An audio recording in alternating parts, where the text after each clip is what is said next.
Hello YouTube, Baraki3 here, back with another kicking action figure review. Yes, here today we have the Thor figure, the Fire Blast Marvel's Destroyer. Yeah, pretty cool, Fire Blast Marvel's Destroyer. Neat little guy. It says he comes with batteries included. But yeah, I saw this at Toys R Us today for $10, and I know that sounds like a lot, but the Avengers movie's already out. I got this guy really late. Most collectors got him when the Thor movie came out. But they just had a lot of these left over, and I was like, well, he's pretty old and cool, and I don't have a destroyer. And I love 3 3/4 inch figures, even if this one doesn't scale up. And he's not bad. He's not a bad looking figure. So let me show you the box here. Fire Blast Marvel's Destroyer, batteries included. Mighty Fire Glow, ages 4 and up. Try me. Oh, look at that. Oh. Yeah. And then you got Thor up there, Avengers Assemble. Yeah. Thor, the Mighty Avenger. In the back, Mighty Fire Glow. Yeah. Pretty neat. And there's a picture of the Destroyer with his chest all glowing. And his description right there. I'm not going to read it to you. It's number 11 in the series. And you got Hammer Smash Thor down at the bottom. Blade Battle Marvel's Hogun. And Harpoon Blade Vandal or whatever. You know, pretty fancy. The only other actual Thor 3 3/4 inch figure line I have is the Deluxe Frost Giant, which I actually love. I love the Deluxe Frost Giant, one of my favorites. I love it. So yeah, how about we open this guy? Well, here he is, folks, the 3 3/4 inch Fire Blast Marvel's Destroyer. Yeah, actually not a bad looking figure. He comes with instructions on how to change the batteries. I'll be saving these, so we're good. Good there. Now he's pretty nice, actually. Really nice looking figure. Let's do some articulation first, you know. The head, kind of up and down. A little ball jointy, you know. 360 and whatnot. Yeah, I can go 360, what of it? And his arms, 360. They don't go in and out or anything, which kind of sucks. And then, you know, elbow bend. And it goes 360. That's cool. Hand, 360.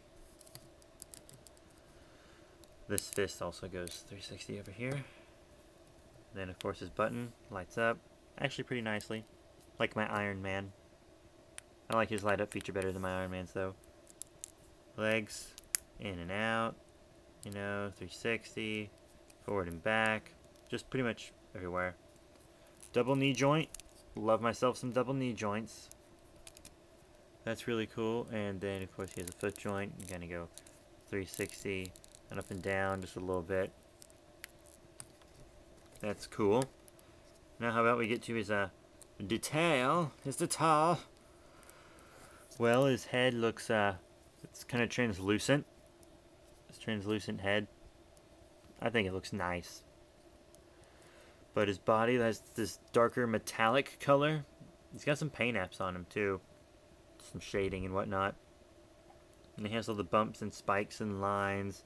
And they're not just painted on there. They're all etched in there. They're all detailed all over all those little spikes. Battery pack. You just unscrew right there. Easy enough. If he runs out of batteries, I probably won't replace them. Not really worth it. I got him because he's a destroyer, not because he lights up. Yeah, pretty fancy little guy. Just really nice detail, and okay articulation.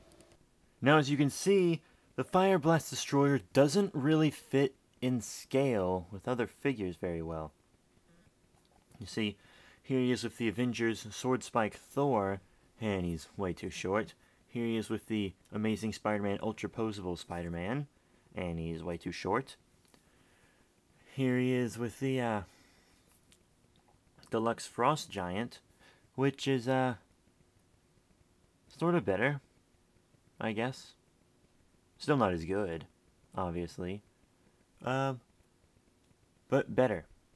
And then, of course, the 6-inch Avengers Loki, who's way out of scale, but I just like to show my 3 3/4 inches with a 6-inch every once in a while. So all in all, what do I give the Fire Blast Marvel's Destroyer? Well, he's a really neat figure. He has a good paint job, he's detailed well, and the light up function is not bad. It lights up pretty well, you know, if you're into that. I'm not really, but hey, it's a cute little thing to have for the kids, you know. Now, he doesn't really scale up well with anybody, and his articulation could be better, but the light up one's articulation is usually a bit more limited. Just saying, because he lights up and he has all that circuitry in him, so I didn't really expect a diaphragm joint or a waist joint. I think his legs have plenty of articulation, but he could have had more in his arms. And I also don't see why the head is translucent if the head doesn't light up. I don't understand that. The head looks nice and all, but it doesn't light up. Even though it's the part that really should. But, yeah, I think he's a nice, neat little figure to have from the Thor line. If you can find him cheap, you might be able to find him on the clearance aisles at some places. But at my Toys R Us, he was $10. And looking at him with collector's value, that's kind of a fair price. It's not bad because the Avengers is already out. The Thor movie was a few years ago. And, you know, just, it's fine. I didn't mind paying $10 for this guy. He was worth $10 to me, personally. So, all in all, I give this figure 3 out of 5 stars.